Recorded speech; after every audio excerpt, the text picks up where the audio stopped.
Bonjour à tous. Bienvenue pour le premier séminaire de la nouvelle année universitaire.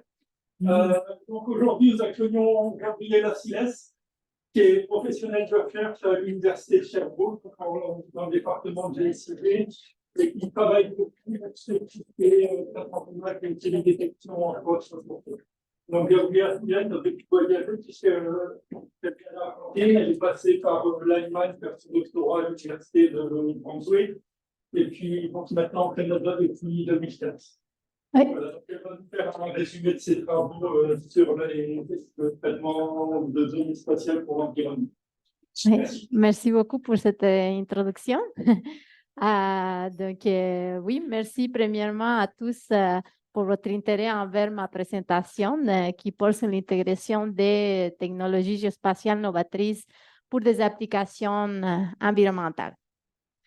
Donc, je vais vous parler un peu sur mes champs d'expertise et pour le faire, je vais vous introduire un peu à des travaux que j'ai faits dans le passé, mais aussi des travaux en cours. Premièrement, je vais vous dire que je suis vraiment passionnée par différentes sciences de la Terre. Donc, je suis vraiment intéressée par tous les différents processus qui ont lieu dans les sphères terrestres. Mais mes recherches se sont surtout concentrées sur différents processus et éléments du cycle de l'eau, comme vous pouvez voir dans l'image. Et j'utilisais différents types de technologies et de méthodes pour étudier ces différents phénomènes de données et de techniques géospatiales. Donc, par exemple, un de mes projets passés s'est concentré sur l'étude de l'eau souterraine. Donc, plus spécifiquement, la surexploitation de l'eau souterraine. Donc, lié à la surexploitation de l'eau souterraine, il existe différents types de phénomènes, comme le phénomène de la subsidence. Je ne sais pas si vous avez entendu. Et c'est un type de phénomène qui peut avoir des effets très, très importants sur les infrastructures en surface. Donc, et qui va avoir lieu surtout parce que nous avons un sol inhomogène. Et donc, cette subsidence va avoir des vitesses différentes qui produisent vraiment les effets catastrophiques des fois sur les infrastructures qui pourraient être des tunnels, des édifices ou des routes. Et donc, pour étudier les mouvements qui sont liés à la subsidence, qui peuvent être des mouvements planimétriques, mais aussi altimétriques, donc j'utilisais des techniques géodésiques modernes comme une technique qui s'appelle l'interférométrie.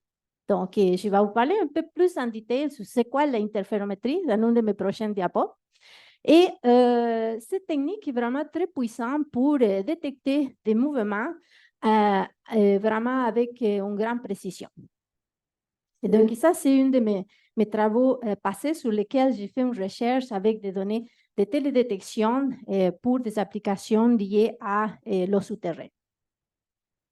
J'ai aussi travaillé avec le positionnement de haute précision, surtout des sensors qui sont installés dans des plateformes hydrographiques, comme vous pouvez voir dans l'image, pour faire un suivi des niveaux d'eau, mais aussi l'estimation de la pente et avec l'information additionnelle, l'estimation aussi du débit. Donc, c'est un projet surtout qui se concentre sur l'eau de surface. J'utilise aussi la télédétection, l'imagerie plus spécifiquement optique et radar pour faire un suivi de la dynamique des écosystèmes. Donc, j'ai aussi intégré ces données de télédétection avec la modélisation hydraulique pour avoir un portrait plus complet sur la connexion, par exemple, ou déconnexion des milieux humides avec des lacs et des rivières. Avec l'avènement des différents types de plateformes de données géospatiales, j'ai développé l'approche multisource que j'appelle, dans laquelle j'utilise une source de données qui est disponible dans des plateformes comme par exemple Google Earth Engine pour différents types d'applications environnementales. Comme par exemple dans ce projet spécifique, j'ai intégré des données qui proviennent de différents types de sensors, comme par exemple des données optiques, mais aussi des données radar, des données altimétriques pour faire un suivi d'une région hydrologiquement très complexe au nord du Canada, donc qui s'appelle plus spécifiquement le delta Athabasca qui se trouve en Alberta.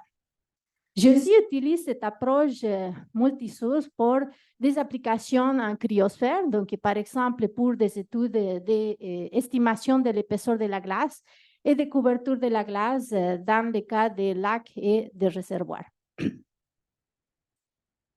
Plus récemment, mes recherches se sont concentrées sur l'évaluation des capacités des technologies de positionnement émergent.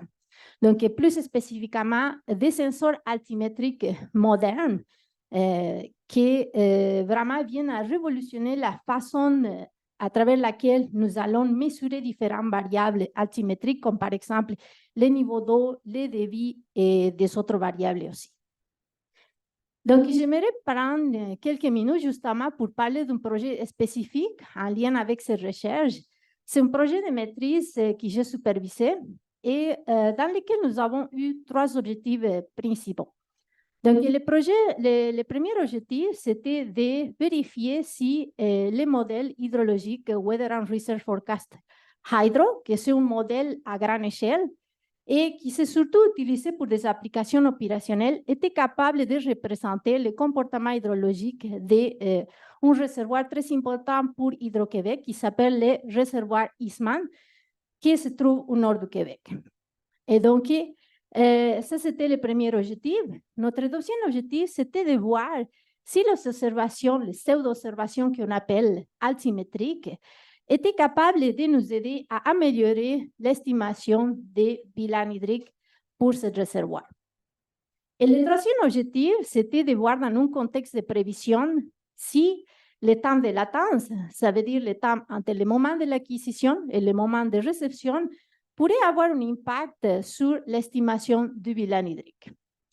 Donc, les résultats de ce travail seront soumis dans une pour publication à l'automne 2023. Donc, vous allez avoir peut-être la possibilité de voir cette année les résultats de ce travail.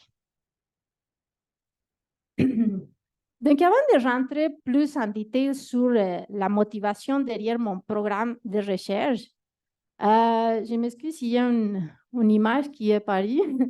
J'ai rien touché, mais bon, disparu. Donc, je vais vous parler un peu plus sur la motivation derrière mon programme de recherche. Donc, nous faisons face à différents enjeux environnementaux qui sont liés, par exemple, à la production énergétique, la gestion de l'eau, gestion des, par exemple, géorisques comme les sismes, des enjeux liés à les activités anthropiques comme la déforestation qui peut causer la perte de biodiversité, la dégradation du sol, le feu de forêt que nous avons entendu très souvent récemment. Et bien sûr, il vient s'ajouter les changements climatiques qui viennent à compliquer toutes ces différents types de problématiques. Et nous ne pouvons pas, bien sûr, oublier des épidémies comme le COVID qui ont changé la vie de beaucoup de personnes dans le monde. Donc, malgré qu'il y a une grande quantité d'enjeux environnementaux qui, leur fréquence devient de plus en plus importante, il y a eu aussi parallèlement un grand développement technologique. Donc, par exemple, nous avons maintenant la capacité d'observer des différents types de dynamiques sur la surface de la Terre à partir de l'information provenant des satellites. Mais nous avons aussi développé différents types de méthodes que nous pouvons utiliser sur le terrain pour valider les mesures qui sont obtenues à partir des satellites, mais aussi qui viennent à complémenter la recherche. Et avec l'avènement des ordinateurs plus puissants aussi, nous sommes capables de faire la modélisation de différents types de phénomènes à différentes échelles spatio-temporelles. Donc, par exemple, ici, c'est une simulation de connectivité dans une région très éloignée au nord du Canada. Donc, ça, c'est possible vraiment grâce à les capacités de nos ordinateurs de nos jours.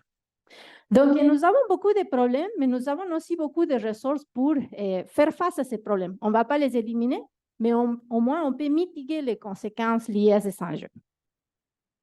Donc, basé sur cette motivation, mon programme de recherche cherche une synergie entre les méthodes géospatiales émergentes, avec les méthodes traditionnelles et la modélisation pour l'environnement.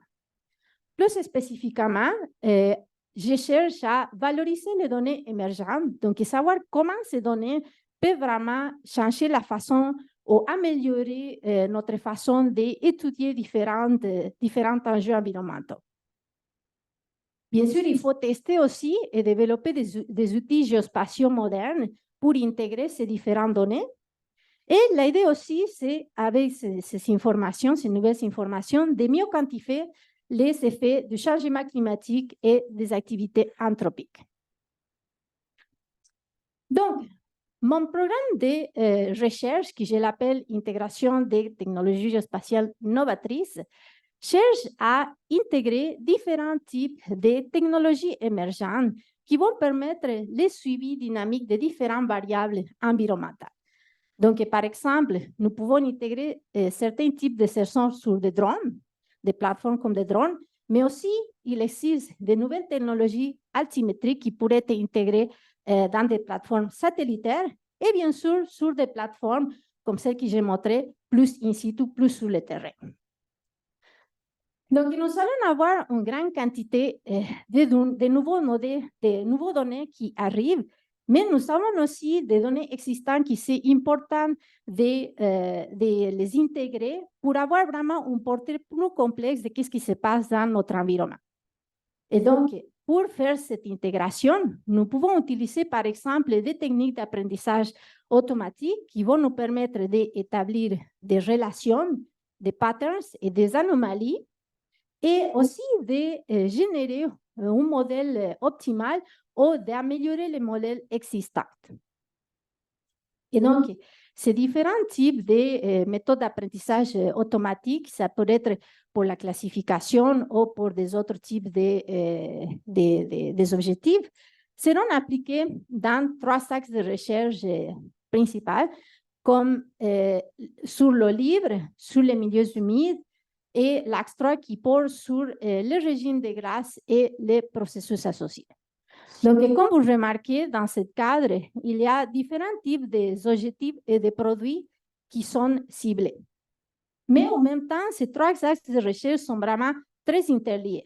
Donc, par exemple, pour la détermination des volumes d'eau, nous pouvons estimer le volume d'eau à partir de l'information provenant de l'eau libre. Mais il existe aussi une grande quantité d'eau qui est stockée dans les milieux humides et qui doit être incorporée pour vraiment avoir une estimation de volume d'eau complète. En même temps aussi, dans les calculs de débit, par exemple, nous avons des inondations qui sont causées par les régimes de glace. Et donc, ça sont aussi des informations qui doivent être considérées quand nous allons calculer les débits. Il existe aussi une relation, par exemple, entre les milieux humides et la glace. Comment? Il y a certains, par exemple, milieux humides au nord du Canada qui dépendent justement des inondations pour leur survie.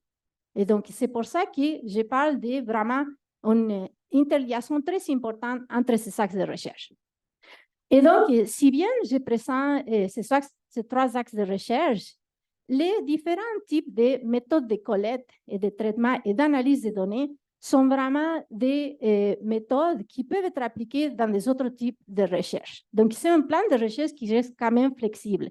Donc, par exemple, nous pouvons utiliser ces différentes données et ces différentes méthodes d'analyse pour des études sur la dégradation des persisols, par exemple, ou l'humidité du sol liée, par exemple, à l'occurrence de feux de forêt. Nous pouvons aussi intégrer ces informations, par exemple, aussi dans un système d'information sur le web. Donc, vous voyez qu'il existe une grande ouverture pour collaborer et générer des autres projets liés à ces 3 axes de recherche.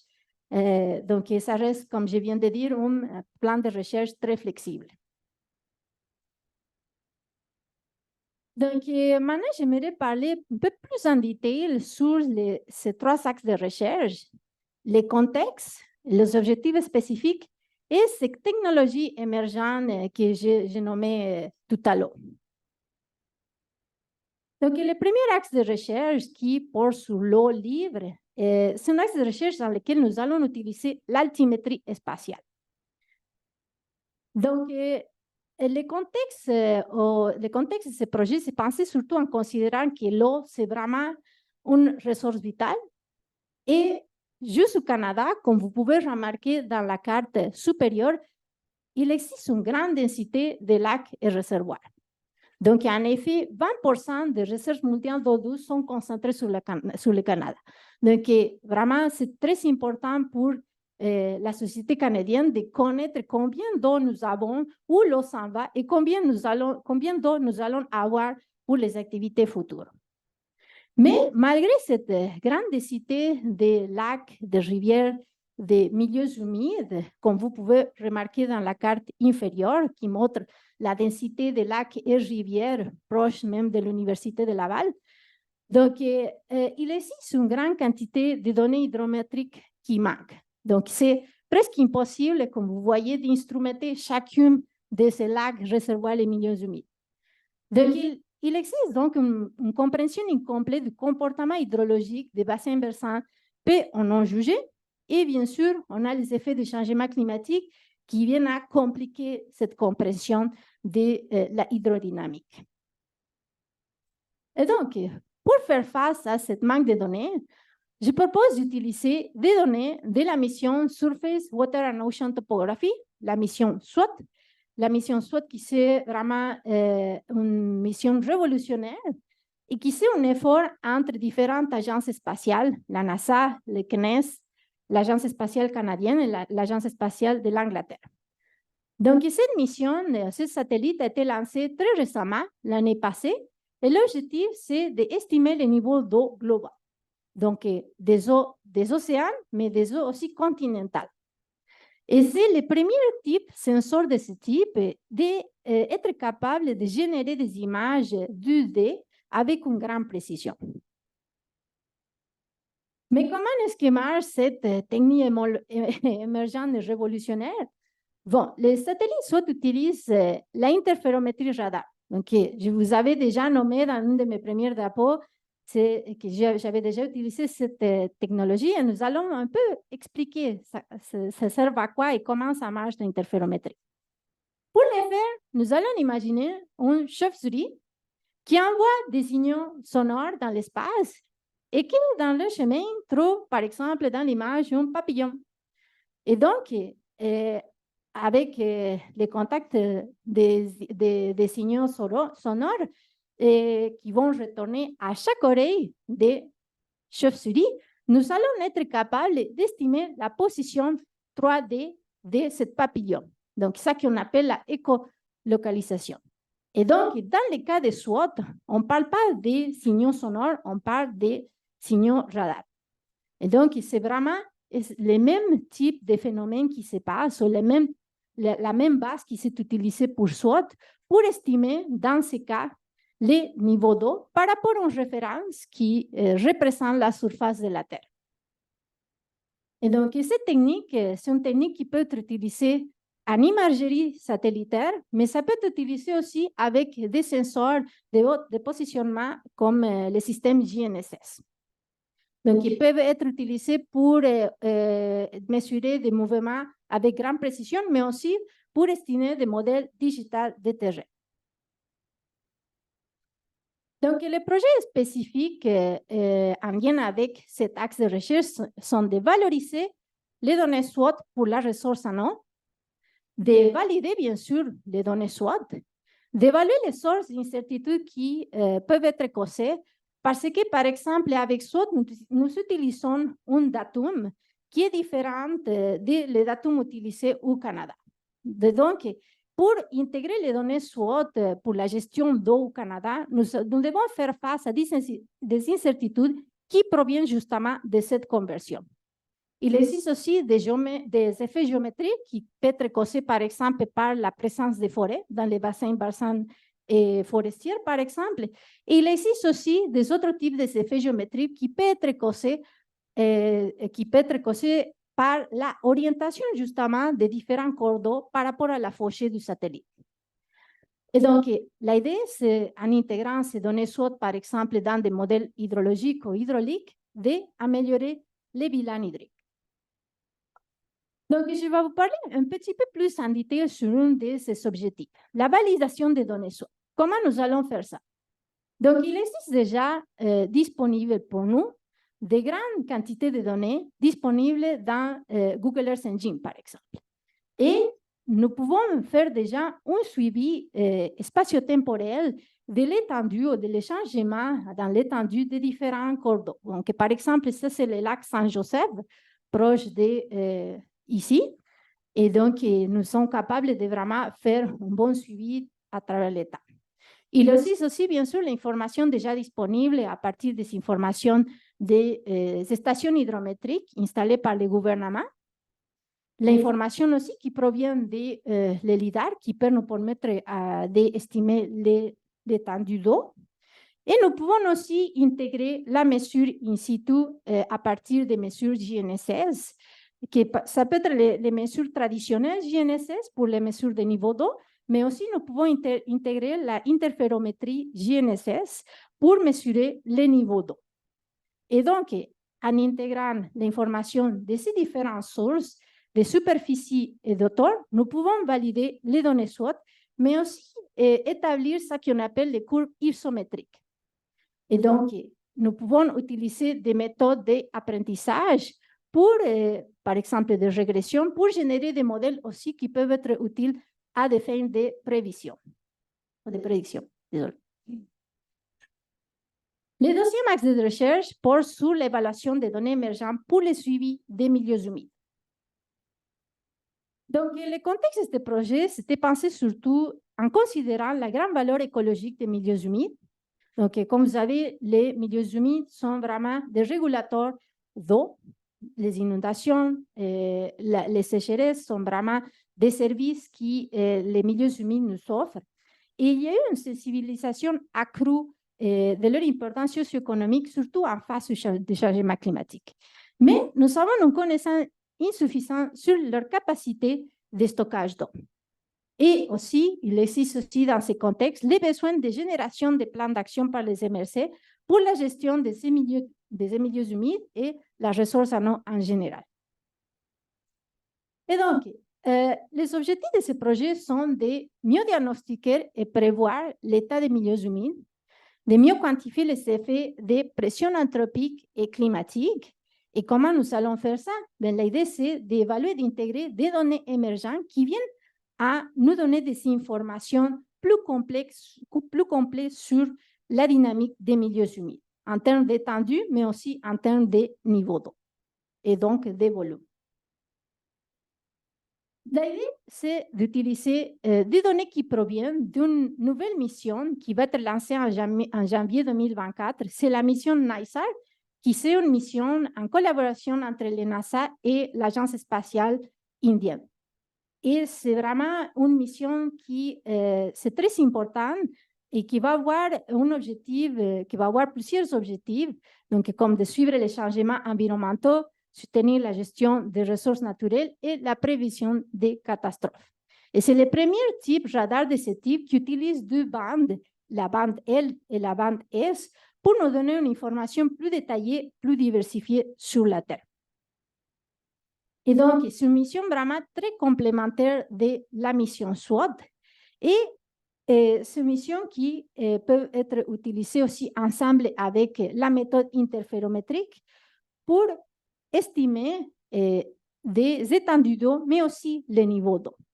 Et donc, en utilisant des données SWOT et la donnée NISAR, nous allons estimer des volumes d'eau. Et donc, nous allons avoir une idée plus précise sur le stockage d'eau par les milieux humides. Et donc, l'idée vraiment, c'est en utilisant la mission NISAR, nous pouvons avoir aussi plus d'informations sur les milieux humides, par exemple boisés, vu à le type de signal qui est utilisé, la bande L, qui est différent de la bande K qui s'est utilisée en SWOT. Donc, en ayant ces deux types d'informations, nous pouvons vraiment faire la recherche sur différents types de milieux humides, boisés, pas boisés, et donc ça vient à compléter notre connaissance vraiment sur la dynamique de ces écosystèmes. Le troisième axe de recherche porte sur la caractérisation de la glace d'eau douce et des processus associés. Donc, la glace d'eau douce, c'est vraiment un indicateur très important des changements climatiques qui peut notamment influencer les informations, les inondations. Et justement, juste au Québec, 80% des municipalités sont touchées par les inondations. Et un grand pourcentage de ces inondations sont justement causées par les régimes de glace. Donc, l'idée, c'est de mieux comprendre la dynamique de la glace d'eau douce, d'estimer les variations de couverture et d'épaisseur de la glace, très difficile des fois à estimer. Mais l'idée, c'est qu'en utilisant des technologies émergentes, nous allons combler les manques de cette information et améliorer la cartographie des inondations liées aux glaces de rivières et de lacs. Donc, une des tâches qui est importante à faire dans ces projets, c'est le suivi des inondations liées au régime de glace, mais nous avons la situation suivante. Donc, nous devons surveiller les débits des rivières en hiver, ça c'est très important. Nous avons aussi des inondations localisées qui sont causées par les embâcles, mais les débits des fois en hiver sont très difficiles à mesurer, sont très dangereux avec des techniques de contact traditionnelles. Et donc, nous pouvons utiliser des techniques qui sont très utiles et sans contact, comme le Large Scale Particle Image Velocimetry, qu'on appelle LSPIV, qui est une technique alternative, sans contact, et qui donne des résultats prometteurs. En quoi consiste cette technique? Donc, cette technique consiste à utiliser une succession des images qui nous permet, à partir de l'estimation des déplacements des traceurs, que vous pouvez voir dans l'image comme des régions blanches, la vitesse en surface. Donc, en utilisant la vitesse en surface, en utilisant aussi des données bathymétriques, nous sommes capables d'estimer les débits moyens dans une rivière donnée. Et donc, par exemple, en hiver, nous pouvons utiliser, pas nécessairement des caméras, mais des drones. Les drones viennent à faciliter la tâche d'orthorectification, par exemple, des images, qui des fois, ça peut être aussi un peu difficile quand nous allons utiliser une caméra avec un certain angle d'observation. Et donc, en utilisant des traceurs comme par exemple les blocs de glace, nous pouvons faire une estimation des débits en hiver. Mais aussi, nous pouvons aussi monter sur les lidars, sur les drones des lidars, et qui nous permet de générer des modèles digitales de terrain. Et avec cette information, nous pouvons faire un suivi de l'épaisseur de la neige ou de l'épaisseur de la glace. Ça va dépendre aussi, bien sûr, de la sensibilité de la signal du sensor à la glace ou à la neige que souvent on doit mesurer avant d'aller estimer l'épaisseur de la glace. Mais aussi, nous pouvons intégrer dans les drones les Ground Penetrating Radar, qui va nous donner une information aussi très importante sur l'épaisseur de la glace. Donc, finalement, j'aimerais prendre juste quelques minutes pour parler des possibilités de financement de ces projets et de futures collaborations. Donc, parmi les sources de financement pour ces projets, j'ai planifié soumettre une proposition à des programmes de FRQNT, comme par exemple l'établissement de la relève professorale, mais aussi il y a aussi les projets d'équipe, de recherche en équipe, et par exemple le programme Samuel de Champlain qui permet de faire des collaborations ou établir des communications avec des chercheurs français, par exemple, pour initier aussi de futurs projets de recherche. Et aussi, il existe le programme de subvention à la découverte CRSNG, et des programmes de l'Agence spatiale canadienne, comme par exemple Opportunités en sciences spatiales. Et vraiment, ces programmes viennent à soutenir beaucoup des activités SWOT, donc pour l'analyse des données, mais aussi pour la mission NISAR.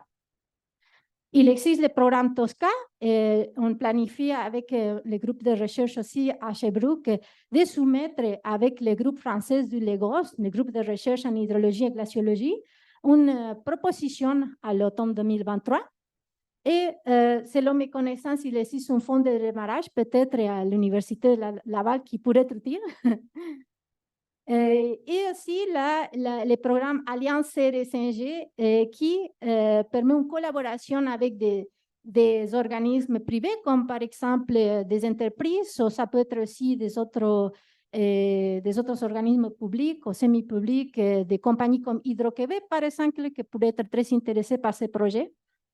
Mais il existe aussi la possibilité de faire des contrats avec Environnement Changement Climatique Canada et Ressources Naturelles Canada. Donc, parmi les partenaires potentiels, je considère Environnement et Changement Climatique, avec qui j'ai déjà collaboré, Ressources Naturelles Canada, les MRC et OBB, qui je pense qu'ils seront vraiment très intéressés par les propositions liées à l'étude des milieux humides. Le ministère de lutte et changement climatique, donc mon programme de recherche touche souvent des aspects liés au changement climatique. Donc, je pense que ce sera un partenaire très potentiel. Et bien sûr, des autres chercheurs aussi de la faculté de foresterie, géographie et géomatique de l'Université de Laval, mais des autres facultés aussi, qui je pense qu'ils pourraient collaborer très bien avec ces différents axes de recherche ou même ouvrir la porte à des autres projets de collaboration. Je planifie aussi de continuer avec ma collaboration avec l'Université de Sherbrooke, l'Université de Victoria, avec qui je collabore aussi, et des institutions à travers le Canada et le monde, comme les Legos, les CNES et la NASA, et les communautés autochtones, qui je pense qu'il ne faut pas les oublier, vu leur connaissance de l'environnement. Je pense qu'ils viennent apporter une perspective très riche pour la recherche scientifique. Donc, je reste à votre disposition pour des questions. Merci beaucoup pour votre attention.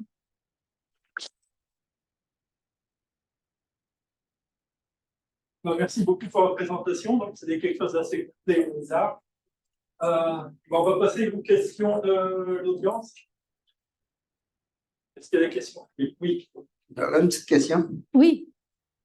Lorsque vous avez parlé des débits des cours d'eau, oui. Dans votre modèle, pourquoi vous n'avez pas intégré les stations hydrométriques qui sont quand même, pas partout, mais qui sont quand même très nombreuses?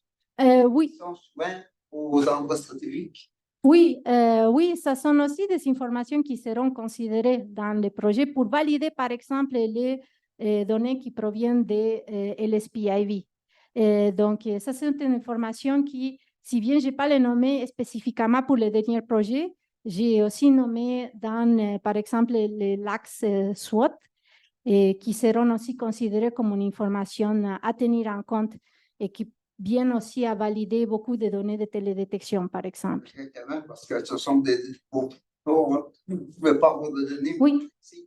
Oui. Ces données-là, à un moment donné, corroborées. Oui.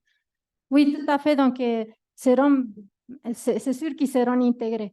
Donc, l'idée vraiment, c'est d'intégrer les données, mais aussi de les valider. Et pour les valider, c'est important d'utiliser des méthodes de mesure qui sont vraiment bien connues et pour lesquelles on connaît vraiment leur précision aussi.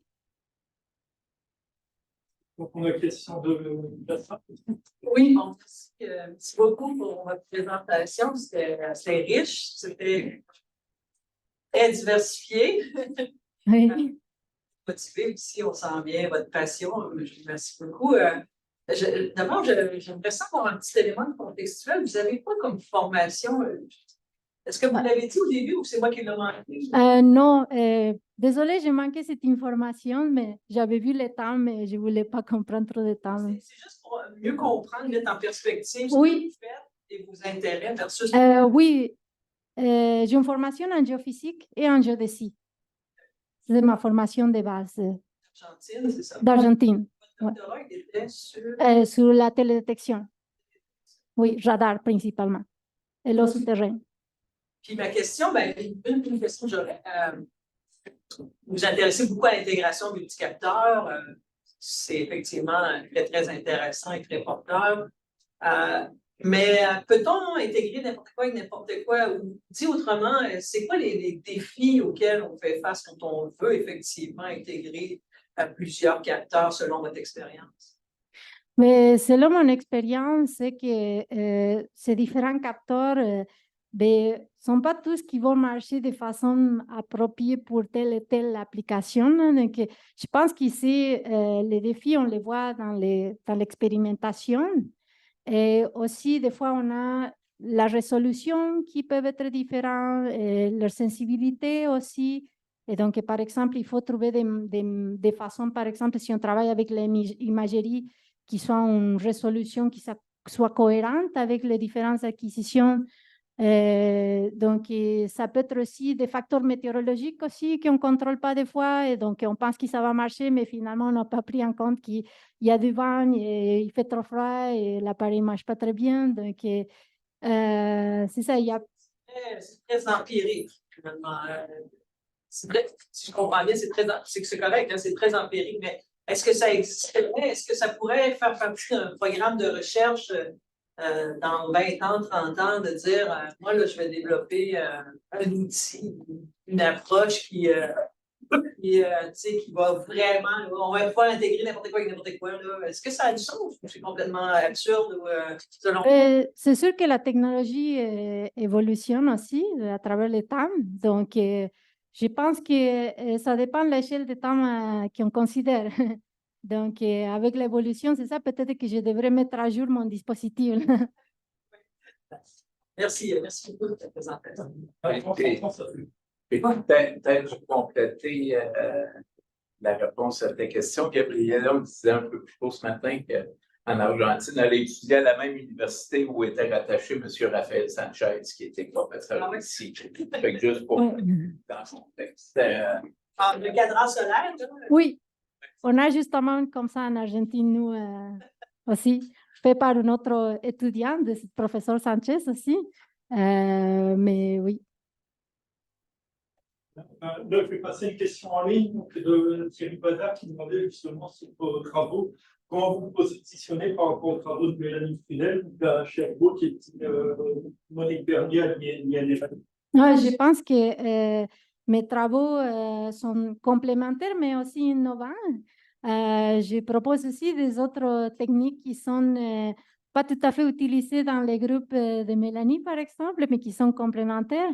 L'expérimentation ou bon, la découverte de nouvelles satellites aussi. Donc, on a des axes de recherche complémentaires, mais aussi innovants. Donc, c'est pour ça que je planifie aussi continuer à collaborer avec eux. Donc, Bon, ici, il y a... Oui, en fait, je vais aller un peu dans la direction que j'ai tout à l'heure. On parle de différentes technologies, puis là, j'ai vu un peu de drone, un peu de caméra, un peu de satellite.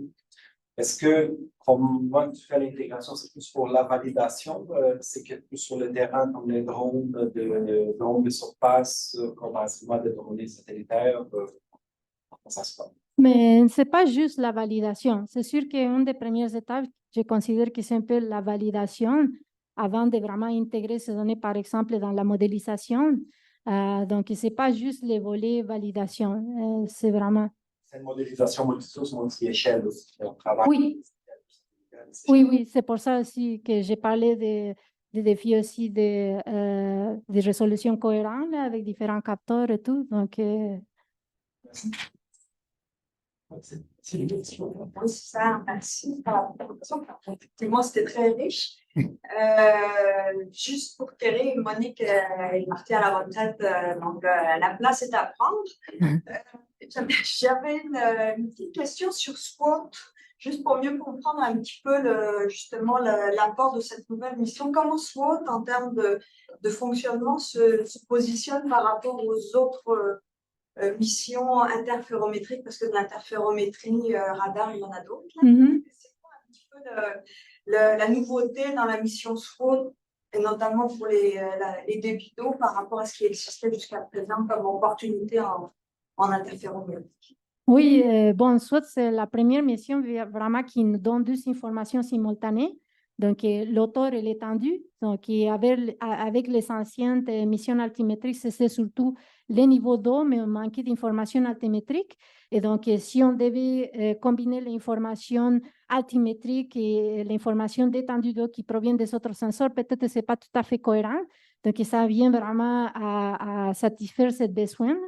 Et en termes de débit, en utilisant cette information et aussi la pente aussi, nous pouvons aussi établir des algorithmes de débit. Et ça, c'est aussi un autre aspect très, très nouveau par rapport à l'information qui était donnée par des autres satellites avec lesquels on peut utiliser l'interférométrie. Petite question complémentaire, justement sur la partie traitement des données, que ce soit SWOT ou la nouvelle mission de la NASA, là, c'est ça? En termes d'accès aux données, puis en termes de traitement de données, est-ce que ça passe par des accès propriétaires ou des outils logiciels propriétaires, ou finalement la stratégie vers pour ces données-là, c'est de les rendre ouvertes un petit peu comme Copernic en Europe, puis d'offrir des solutions logicielles, là aussi open source et puis accessibles à tous? Oui, oui, je pense que c'est vraiment l'idée. Justement, je serai en France dans une semaine aussi pour la rencontre SWOT. Et donc là, j'ai planifié de rencontrer Marc Simard, qui est un des leaders de la mission NISAR. Et l'idée, c'est de parler un peu plus de cette information, mais il existe déjà des outils disponibles. On peut simuler déjà de l'information provenant de NISAR. Donc, c'est vraiment pour le moment, ça semble tout ouvert. Et les données SWOT vont être disponibles vraiment, déjà sont disponibles quelques données. Et moi, j'ai le privilège de voir plus d'informations grâce à la collaboration avec les Legos et les CNES. Mais je suis au courant, je sais qu'il vraiment, il existe vraiment l'ouverture des données comme politique.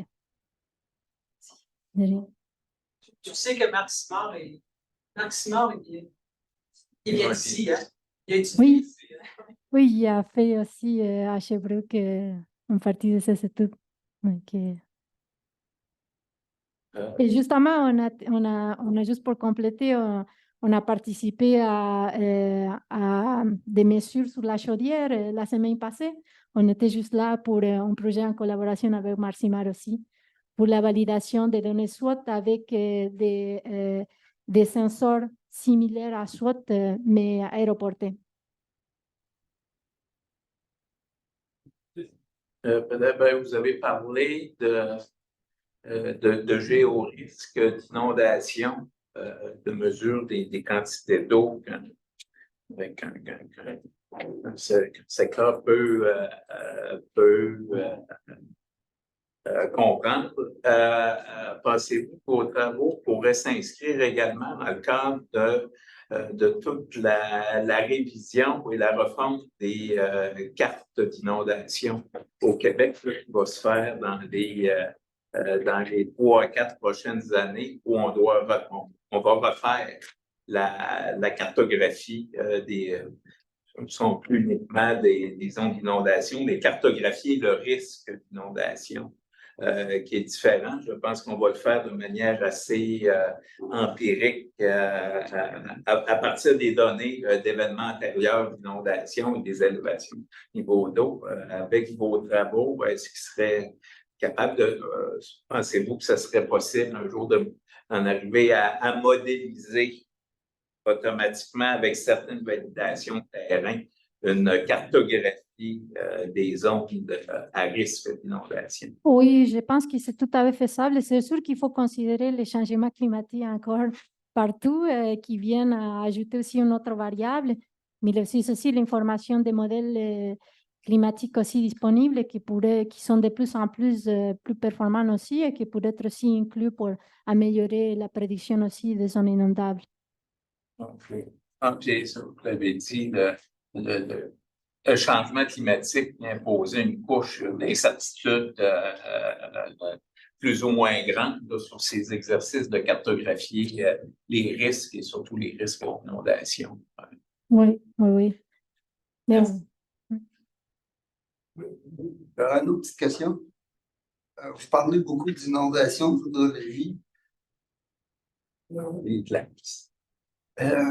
Quels sont vos liens avec les hydrologues, les ingénieurs en hydrologie par rapport à vos travaux? Est-ce que vous avez, on n'a pas entendu parler beaucoup d'eux autres dans le processus? Est-ce que vous avez des liens avec ces gens-là? Oui, oui, oui, oui, tout à fait. Bon, la personne avec qui je travaille maintenant, c'est en génie civil. On travaille souvent avec des gens en génie des eaux, par exemple, ici à l'Université de Laval. Seront aussi des collaborateurs intéressants aussi. François Antil, par exemple, qui font des travaux aussi en modélisation hydraulique aussi. Donc, oui, on les connaît et on a fait aussi des travaux avec eux. Environnement et changement climatique aussi, qui travaille aussi avec des projets, par exemple, des marées aussi, les effets aussi possibles en lien avec les inondations. Je connais Pascal Matt et Vincent Fortin aussi. Donc, ce sont des gens que je peux nommer. C'est encore une question. Non. Il y a encore des questions aussi en ligne, merci. Il y a un cours à Abitibi, c'est ça? Oui. Oui, donc, livre 5. Bon, merci pour la présentation. De rien. Ça fait plaisir. Merci.